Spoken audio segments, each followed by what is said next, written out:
ఈరోజు మా ఇంటికి ఒక ప్రసాదం వచ్చింది. మా ఫ్రెండ్ పూరి వెళ్ళి పూరి జగన్నాథ్ ప్రసాదం తీసుకొచ్చిండు, పార్సల్ పంపించిండు. చూద్దాం, ఫస్ట్ టైం ఏం లేదు. అన్ని ప్రసాదం తినా కానీ పూరి నుంచి ప్రసాదం మాత్రం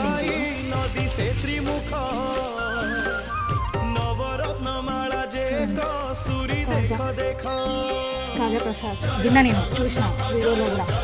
కాజా తులసి దళంగా ఒకటి, కానీ ఇక్కడ కొచ్చికలకే ఎండిపోయింది. ఇది కూడా కాజాలోనే ఒక స్వీట్ టైప్ అనుకుంటా. ఇవన్నీ స్వీట్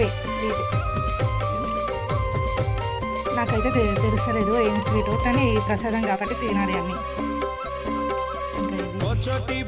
ఇది మేము నూనె కూరలాగా చేసుకుంటాం, అదే అనుకుంటున్నా. ఇది చాలా హార్డ్ ఉంది. పూరి జగన్నాథ స్వామి ప్రసాదం చాలా బాగుంది, సూపర్ ఉంది. చాలా